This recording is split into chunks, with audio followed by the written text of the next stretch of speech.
तो good morning बच्चों।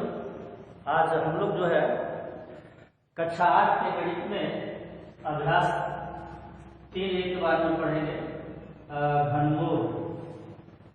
इसमें पहला 3 अभ्यास 3A यानी 3A अभ्यास का पहला सवाल है कि निम्नलिखित संख्याओं के घन ज्ञात कीजिए। जो पहला सवाल है, निम्नलिखित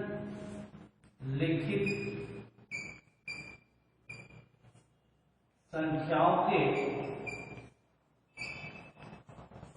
घन ज्ञात कीजिए। घन ज्ञात कीजिए।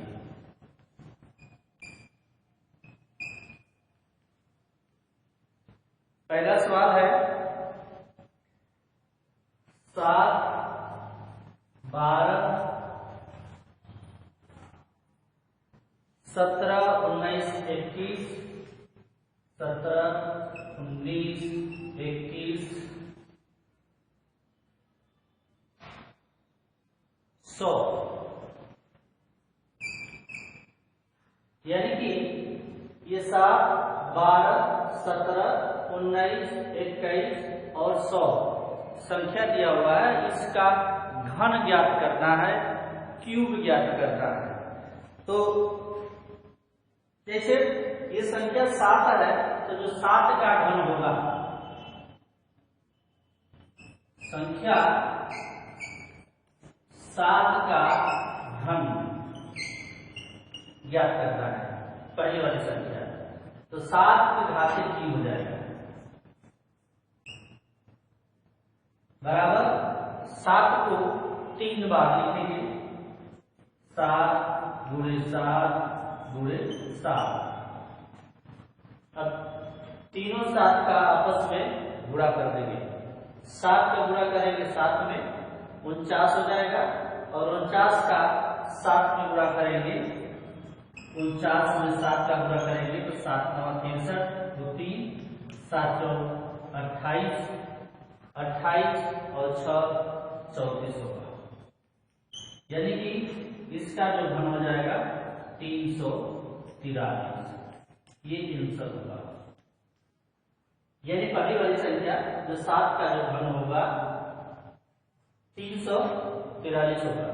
उसी तरीके से 12 का भी, 17 का भी, 19 का भी, 21 का भी और 100 का भी घन ज्ञात किया जा सकता है।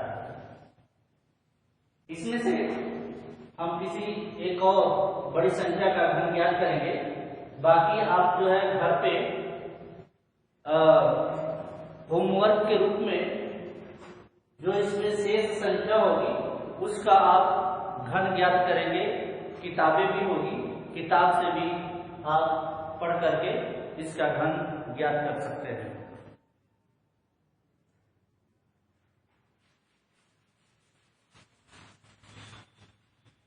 अब इसमें से 21 का घन ज्ञात किया जाए, या 100 का घन ज्ञात किया जाए, या 19 का, या 17 का, या 12 का। सब में जो है वही पहले जैसा नियम है। 100 का घन हम लोग ज्ञात करते हैं। 100 का घन, संख्या 100 का घन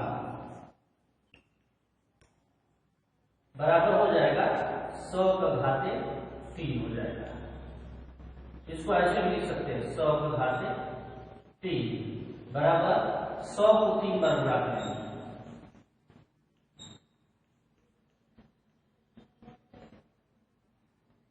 100 को आपस में 3 बार गुणा करेंगे।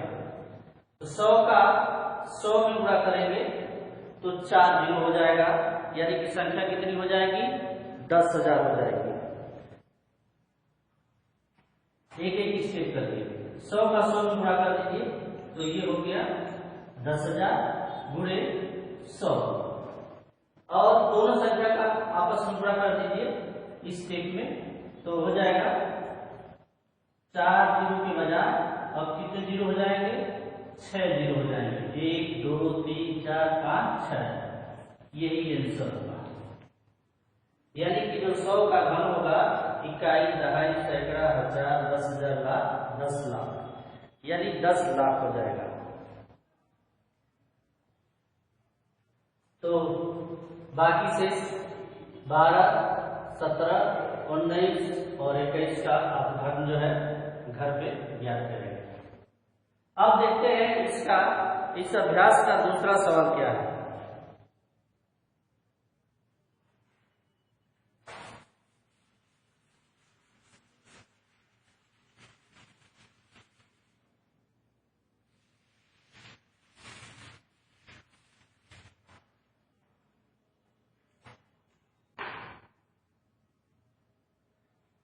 तीसरा प्रश्न है इसमें का कि निम्नांकित संख्याओं में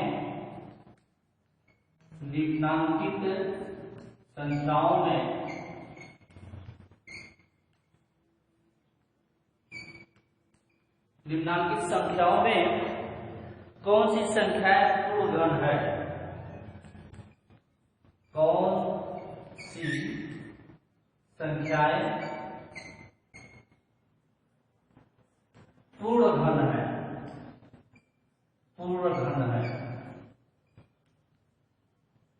यानी कि घन के रूप में है। तो वो संख्या कौन कौन सी है?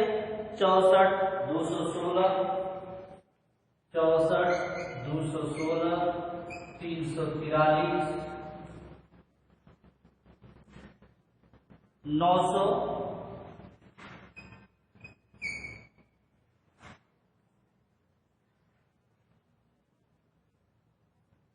36, 300, 36,300। इसमें देखना है कि कौन सी संख्या पूर्ण घन के रूप में है और कौन सी संख्या पूर्ण घन के रूप में नहीं है। यानी वह संख्या जो घात का 3 के रूप में हो वो संख्या पूर्ण घन के रूप में होगी, और जिस संख्या का घात 3 नहीं होगा वो संख्या पूर्ण घन के रूप में नहीं होगी। तो सबसे पहले हम लोग 64 का ज्ञात करेंगे, देखेंगे कि 64 में संख्या पूर्ण घन के रूप में है कि नहीं है। तो सबसे पहले इसको डिवाइड करेंगे गुणनखंड विधि के द्वारा। 2 तिहाई 6, 2 दूना 4,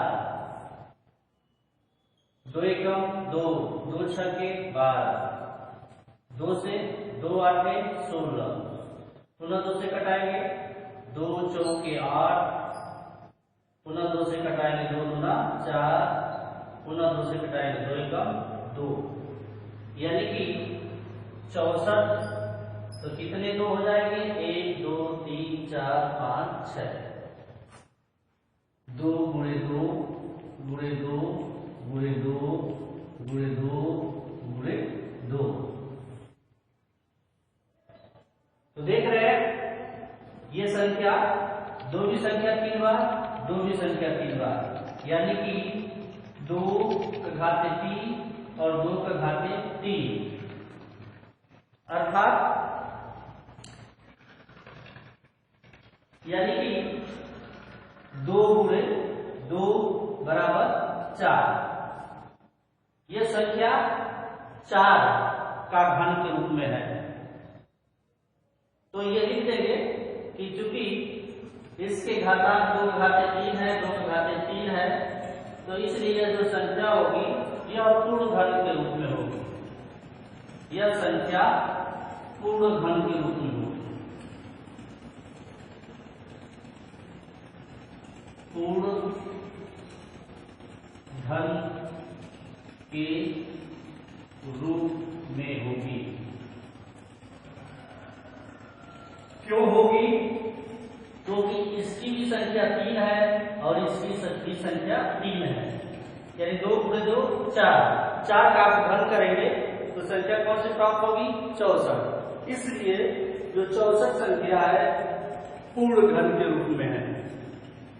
इसी तरीके से इसमें से एक आध सवाल और देख सकते हैं। जैसे संख्या 900 को देखा जाए कि संख्या पूर्ण घन के रूप में नहीं है या है कि नहीं है। तो सबसे पहले इसका हम लोग गुणनखंड करेंगे।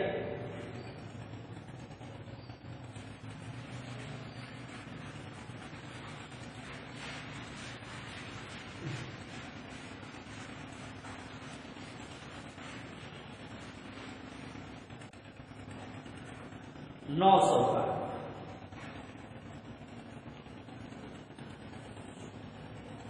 सबसे पहले छोटी संख्या से कटाएंगे। 2 चौके 8, 1 बचा, 2 5 10, 0 हो गया। 2 से देखेंगे, 2 दूना 4, 5 बचा, 2 दूना 4, 2 5 10। अब देखेंगे 2 से नहीं कटेंगे। अब 3 से देखेंगे, 3 7 21, 3 5 15। 3 से कटाएंगे, 3 दूना 6, 3 5 15। अब ये संख्या 3 से नहीं कटेगी। अब किसे कटाएंगे? 5 से। 5 से कम 50 25। पुनः 5 से कटाएंगे, 5 से कम 5 बराबर 900 बराबर लिखेंगे। 2 कई बार है? 2 बार। 3 कई बार है? 3 बार। 5 कई बार है? 3 2 बार है, 5 जो है 2 बार है। तो देख रहे हैं जो संख्या 2 है 2 बार ही आई हुई है। संख्या 3 है ये भी 2 बार आई हुई है। और संख्या जो 5 है ये भी 2 बार आया हुआ है। यानी कि यह संख्या यानी 2 3 बार होता, जैसे एक और 2 रहता तो यह संख्या घन के रूप में होती। 3 एक और होता तो ये भी संख्या 3 हो जाती तो घन के रूप में होती। ये भी एक 5 होता तो घन के रूप में होती। लेकिन इसमें भी 2 की कमी है, इसमें भी 3 की कमी है, इसमें भी 5 की कमी है। तो यह संख्या क्या होगी? घन के रूप में नहीं होगी, क्योंकि घन के रूप में संख्या होने के लिए कोई भी संख्या का 3 बार होना आवश्यक है। तो यह इसलिए लिखेंगे उत्तर में, यह संख्या पूर्ण घन के रूप में नहीं होगी। पूर्ण घन के रूप में नहीं होगी।